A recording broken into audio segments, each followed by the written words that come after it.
Dear students, एक बार फिर से हम हमारे चैनल डीएस पाठशाला पर उपलब्ध हैं। आज हम हमारा जो कक्षा 6 क्लास 6 इंग्लिश से रिलेटेड जो हमारा चल रहा है लेसन नंबर 1 चैप्टर 1 उसका थर्ड पार्ट है, जिसमें हम 5वें और 6वें पैराग्राफ अर्थात 5th और 6th नंबर के पैराग्राफ को पढ़ेंगे। और उस पैराग्राफ को पढ़ने से पहले हम सबसे पहले जो वर्ड मीनिंग है जो हम उसमें थोड़ा सा डिफिकल्ट फील करेंगे, मतलब आप लोग जिसे ऐसा डिफिकल्ट फील करते हैं सबसे पहले उनके बारे में स्टडी करते हैं, देन हम पैराग्राफ के तरफ बढ़ेंगे। मुझे जहां तक रेस्पॉन्स मिल रहा है कि जो पिछले 2 वीडियोस बनाए हैं अच्छा रेस्पॉन्स मिला है, सभी स्टूडेंट्स बहुत अच्छे से एंजॉय कर रहे हैं। और भी जितने भी पेरेंट्स हैं और जितने भी हैं लोग, वो सभी इन वीडियोस को अपने जो भी छोटे भाई बहन है जो भी क्लास 6 में हैं, अपने आस पड़ोस में जो भी है वहां तक पहुंचाने की कोशिश करें। और जो भी स्टूडेंट्स मेरी क्लास से जुड़े हुए हैं, मेरे स्कूल से जुड़े हुए हैं, उनको स्ट्रिक्टली मैं बोल रहा हूँ कि उनको वर्ड मीनिंग नोट करने हैं, उनको नकल जो भी पढ़ा रहा हूँ वो नोट करनी है। और जब क्वेश्चन आंसर करवाएंगे तो वो भी नोट करने होंगे, क्योंकि आपका जब होमवर्क चेक किया जाएगा तो ये भी मैं खुद चेक करूंगा। चलो चलते हैं आज के हमारे इस पार्ट 3 में जो चैप्टर है हु डिड पैट्रिक्स होमवर्क, उसका आगे का हिस्सा देखते हैं। कुछ वर्ड मीनिंग है हमारे सामने। पहला वर्ड है ट्रू। क्या है? ट्रू। ट्रू का मतलब होता है सच्चा। Then elf. एल्फ जो होता है, एल्फ वैसे जो जादूगर है या फिर कोई विशेष प्रकार का जो प्राणी है, जैसे हम नॉर्मल बोलते हैं कि कहीं स्वर्ग से उतर के आए, परी जैसे वर्ड यूज करते हैं, ऐसे जो छोटा सा आकृति में दिखने वाला आदमी था उसके लिए एल्फ वर्ड यूज हुआ है। देन बिगिन की सेकंड फॉर्म में बिगेन। बिगेन मीन्स शुरू किया या प्रारंभ किया। एक्सेप्ट। एक्सेप्ट का मतलब होता है के अतिरिक्त या के अलावा। देन एक वर्ड है ग्लिच। ग्लिच का मतलब यहाँ पर गलती या समस्या से है। ओके। देन एक वर्ड है ऑलवेज। ऑलवेज का मीनिंग होता है हमेशा।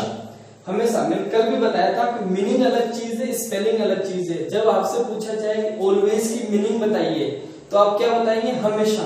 नहीं कि उन बच्चों की तरह बोलना है कि जो हमेशा ऑलवेज की मीनिंग बोलते हैं, बोलेंगे ALWAYS, ये गलत है, ऐसा नहीं बोलना है। स्पेलिंग पूछे तो वो ALWAYS चलेगा, बट मीनिंग पूछे तो हमेशा। देन हमारा वर्ड है नो। नो मीन्स जानना। बच्चों आप लोग कई बार गलती कर देते हैं। एक वर्ड ये है NO नो। NO नो जो है, NO नो मीन्स नहीं होता है, और इसको भी प्रोनाउंस हम नो करते हैं, लेकिन इस नो का मतलब होता है जानना। देन हमारा नेक्स्ट वर्ड है नीडेड। नीडेड जो होता है, नीड की जो नीड है, नीड की सेकंड फॉर्म होता है नीड मतलब जरूरत होना, और नीडेड मतलब जरूरत थी। वॉट एवर जो वर्ड है कंजंक्शन होता है, इसका मतलब होता है जो कुछ भी। ओके। देन हमारा जो अगला वर्ड है स्क्वेट। Square SQUEAKED।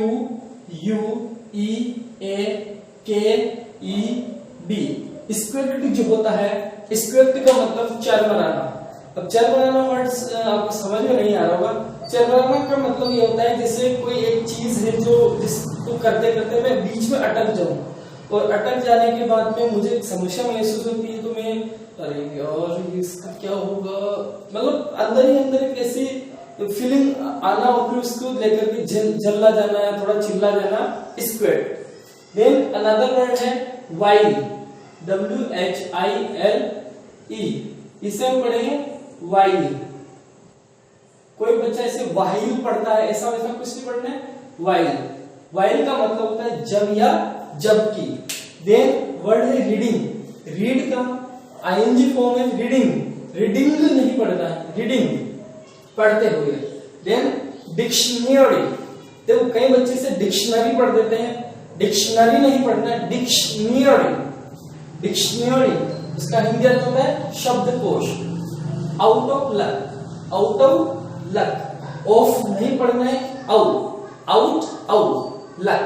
दुर्भाग्यशाली, जिसका जो लक है, भाग्य साथ नहीं दे रहा होता है, तो जैसे मैंने कहा मेरा भाग्य साथ नहीं दे रहा है, then I am out of luck. Okay, then shrieked, shrieked का मतलब होता है चीखा, मतलब थोड़ी चीखना, तो आप जानते ही वैसे भी।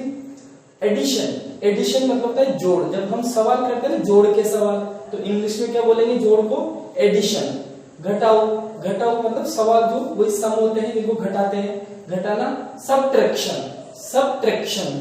देन भाग, डिवीजन, डिवीजन। देन भिन्न, फ्रैक्शंस, फ्रैक्शंस। और एक वर्ड है बिसाइड, बिसाइड का मतलब होता है बगल में या पास में। बच्चों इससे ही जुड़ा हुआ एक और शब्द है बिसाइड्स। यहाँ इसलिए बात कर रहा हूं कि आप कई बच्चे इसे एस लगा हुआ समझ करके प्लूरल समझ लेते हैं, ऐसा नहीं है। बिसाइड्स का अर्थ होता है के अतिरिक्त, के अतिरिक्त। ये चीज हमेशा ध्यान रखना है, बिसाइड अलग शब्द है, बिसाइड्स अलग शब्द है। देन हमारा वर्ड है नथिंग। कई सारे बच्चों को मैंने देखा है इसे नोथिंग पढ़ते हैं, नोथिंग नहीं, नथिंग। नथिंग मतलब कुछ नहीं। Then history, history, history means इतिहास। Then human, human, human means मानव या मनुष्य। देन मिस्ट्री, मिस्ट्री मतलब रहस्य। ऑलरेडी, इसे ऑलरेडी नहीं पढ़ेंगे, ऑलरेडी, ऑलरेडी मीन्स पहले से ही। शाउट से उसकी जो कंपैरेटिव डिग्री बनी है शाउटर, शाउट मतलब होता है चिल्लाना, और शाउटर मतलब जोर से चिल्लाना। लाउडर, लाउडर मतलब और तेज से। लाइब्रेरी, सभी जानते हैं लाइब्रेरी पुस्तकालय, जहां पर पुस्तकें रखी हुई होती है। रीड, रीड हमेशा एक चीज ध्यान रखना, read is very important verb for us. Why? Because you know read always prefer all the three forms similar, like read, read, read means read को जब हम पढ़ते हैं तो read, read, read, but first form, second form, third form में spelling change नहीं होती है।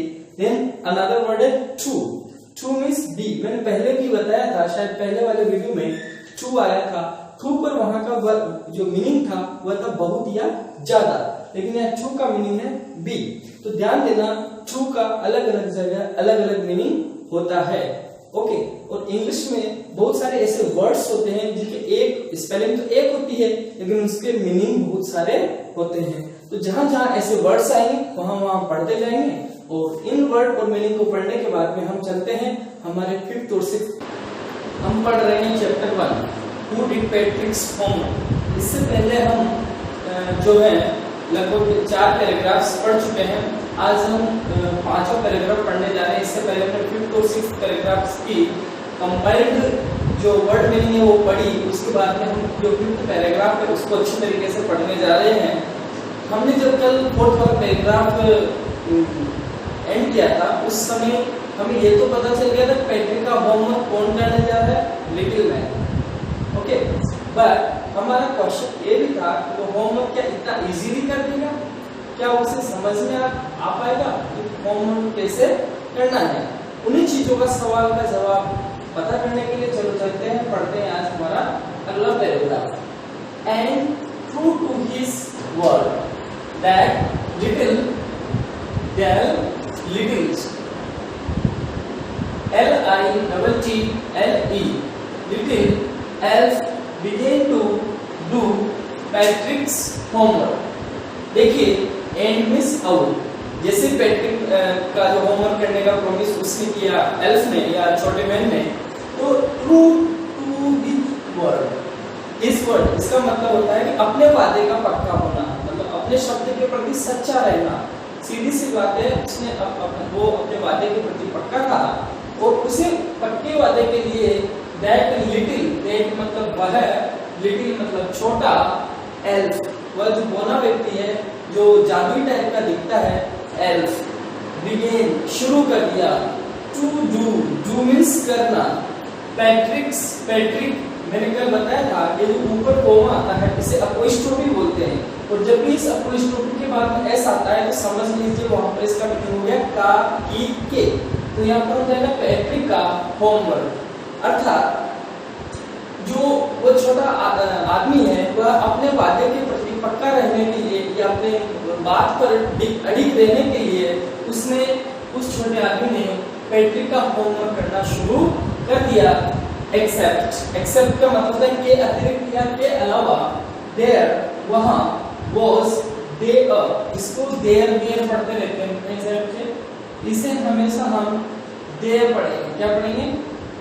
देयर। ये चीज ध्यान रखनी है। क्या पढ़ेंगे? देयर। was मींस था। वन glitch का मतलब समस्या, फॉल्ट, मिस्टेक। ओके, glitch मतलब फॉल्ट, मिस्टेक। द elf, अब यहाँ पर मैंने द पढ़ा, इसका मतलब क्या होगा? गलत। हमें जब भी किसी भी वर्ड का पहला letter A E I O you में से हो, हमें द नहीं पढ़ना है। क्या पढ़ना है? डी पढ़ना है।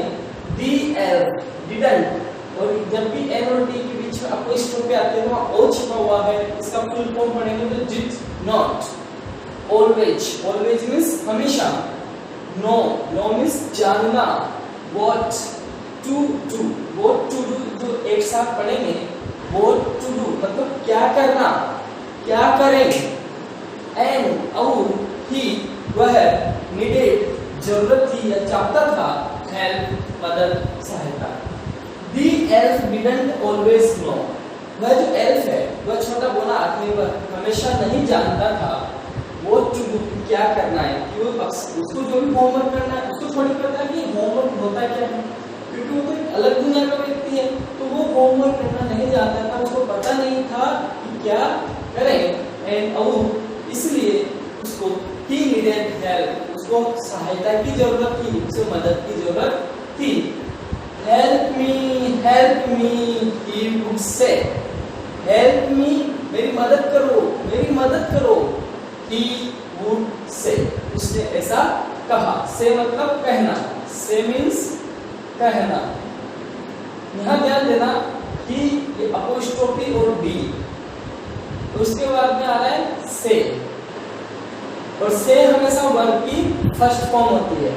तो ध्यान देना जब भी अपोस्ट्रोफी डी लगा हुआ है और उसके बाद वर्ब की फर्स्ट फॉर्म आ रही है, ये समझ लेना डी का मतलब है वुड। क्या है? वुड। और यदि जैसे यहाँ ही होता अपोस्ट्रोफी डी और इसके बाद एस ए आई डी, तो इसे वर्ब की थर्ड फॉर्म बोलते हैं। सीधी सी बात यूं है कि अपोस्ट्रोफी के बाद डी आता है और उस अपोस्ट्रोफी के बाद डी आने के बाद यदि वर्ब की थर्ड फॉर्म आती है तो समझना इस डी का मतलब है ये हेड, और ये जब फर्स्ट फॉर्म आती है तो समझना इस डी का मतलब है गुड। तो ये चीज हमेशा ध्यान रखनी है कि अपोस्ट्रोफी किसी भी बड़े वर्ड को शॉर्ट करने का काम भी करता है, छोटा करने का काम भी करता है। आई होप आप लोग को ये बात समझ में आई होगी। फिर आगे चलते हुए अपोस्ट्रोफी के बारे में अलग से नॉलेज ले लेंगे, साथ में सीखते चलिए। आगे बढ़िए। And means out. Patrick would have to जब भी आता है ना, I have to, he has to, तो इसका मतलब करना पड़ता है। Patrick would have to help means मदद करना। पैट्रिक को मदद करनी पड़ी in whatever way, इन मतलब में, whatever मतलब जो, जिस किसी भी वे मतलब तरीका, जिस किसी भी तरीके से वह उसकी मदद कर सका, उसको उस छोटे आदमी की होमवर्क करने में मदद करनी पड़ी। आई डोंट नो, देखो फिर से एन पी के बीच में अपोस्ट्रोफी का मतलब वो छिपा हुआ है डू नॉट। अगर अलग अलग करके पढ़ेंगे तो डू नॉट, एंड एक साथ पढ़ेंगे तो डोंट। नो मींस जानना। दिस वर्ड, दिस मतलब इसका मतलब यहाँ पर इस है, इसका मतलब यह भी होता है। वर्ड मींस शब्द। मैं इस शब्द को नहीं जानता हूँ। दी एल्फ, द एल्फ पढ़ेंगे गलत। दी एल्फ स्पेक्ट का मतलब होता है चिल्लाना या चिल्लाना। मुझे इस वर्ड का मीनिंग नहीं पता। वाइल जब रीडिंग पढ़ते हुए पैट्रिक का देखो वापस अपोस्ट्रोफी है और ऐसा मैं क्या अपोस्ट्रोफी के बाद ऐसा आता है तो मीनिंग का के फॉर्म। वह जो एल्फ है उस पैट्रिक के होमवर्क को पढ़ रहा था, तो पढ़ते हुए वह ऐसे मतलब परेशान सा हो गया।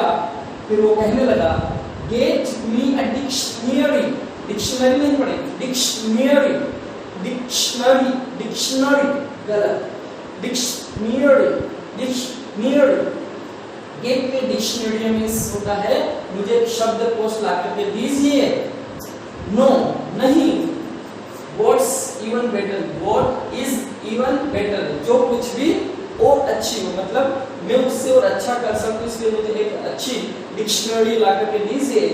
लुक अप, लुक अप मतलब खोजना, ढूंढना, लुक अप मींस क्या होता है, खोजना, द वर्ड, जिसमें मैं क्या करूं कि उस डिक्शनरी में मैं शब्द को अच्छी तरीके से खोज पाऊं and sound it out, sound it out, sound out का मतलब होता है अच्छे से पढ़ना, इट मतलब इसे, इट मींस इसे, इसे वर्ड को, शब्द को, बाई के द्वारा, ईच, ईच मतलब प्रत्येक, ईच मींस प्रत्येक, लेटर मींस अक्षर, ध्यान देना लेटर का मतलब पत्र भी होता है बट यहाँ पर लेटर मींस अक्षर, जिससे मैं डिक्शनरी में शब्द को खोज सकूं और ईच लेटर बाई प्रत्येक जो शब्द अक्षर है उसको मैं अच्छे से पढ़ सकूं।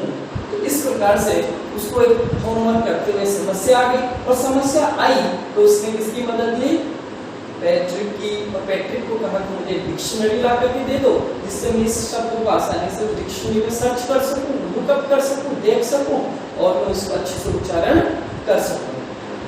अब हम हमारा जो 6 नंबर का पैराग्राफ है उसकी तरफ चलते हैं।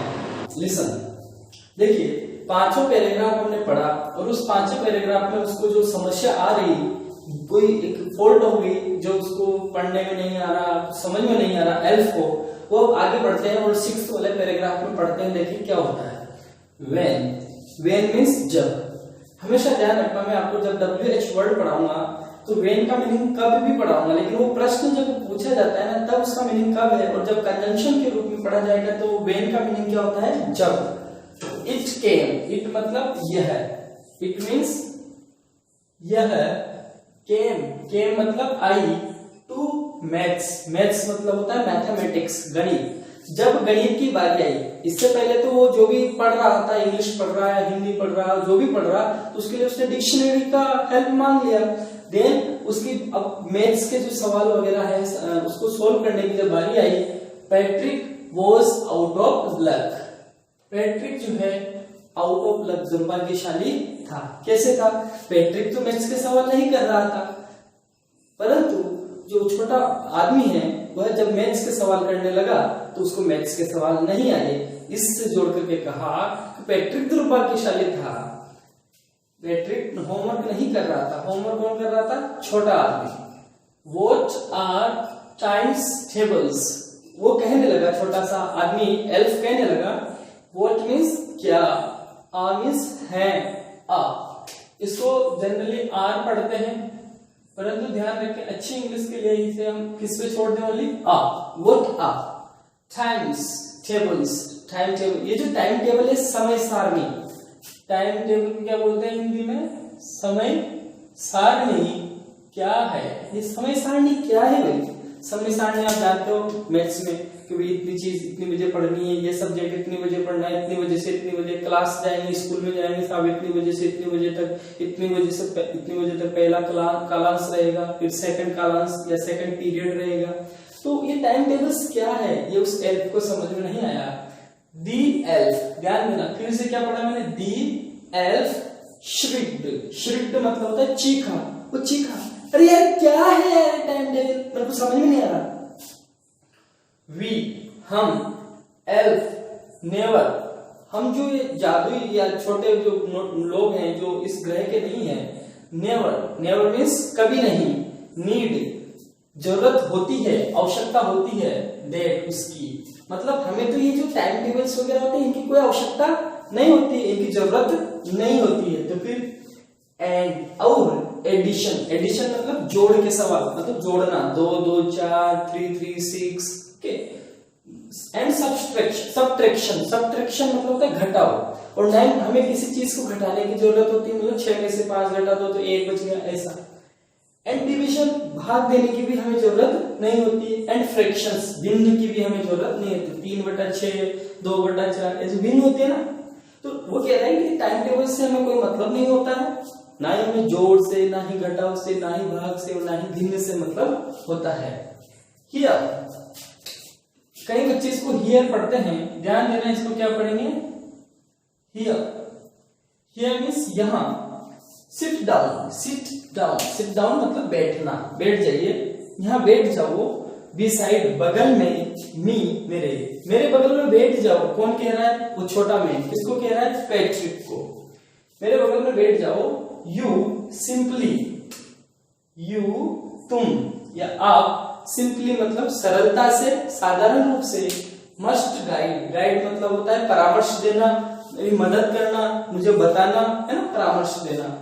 मी मतलब मुझे, तुम मेरे पास बैठ जाओ, मेरे बगल में बैठ जाओ, और मुझे जो भी एक चीज नहीं आती है तुम मुझे परामर्श दो, मुझे बताते जाओ। एल्व्स, ये जो एल्फ है ना, ये वाला एल्फ, तो ये एक वचन है, सिंगुलर है, और ये प्लूरल है, बहुवचन। जब भी किसी भी वर्ड के पीछे एफ आ रहा हो, उसका प्लूरल बनाना हो तो एफ हटा देना चाहिए और वीईएस जोड़ देना चाहिए। यानी कि जो हम एल्व्स हैं, हम जो जादुई लोग होते हैं, नो नथिंग, नो मतलब जानते, नथिंग मतलब कुछ नहीं, हम कुछ नहीं जानते हैं। अब ह्यूमन हिस्ट्री, मानव इतिहास, हम इस मनुष्य के इतिहास के बारे में कुछ नहीं जानते हैं। टू देम, टू मतलब उनके लिए, देम मतलब उनके, किनके लिए? इन परियों के लिए, या यूं कहें कि इन छोटे नाटे के जादुई लोगों के लिए। इट इज, इट्स मतलब it is a mystery, mystery मतलब रहस्य, छुपी हुई बात। हमारे लिए तो एक रहस्य है, ये मनुष्य होते क्या है, ये मनुष्य लोग करते क्या है, हमें इन मनुष्यों के बारे में, मानव के बारे में कुछ भी पता नहीं है। सो अतः इसलिए द लिटिल एल्फ, अब देखो मैंने यहाँ द पढ़ा, दी नहीं पढ़ा, क्यों? क्योंकि यहाँ एल आ रहा है, कॉन्सोनेंट है।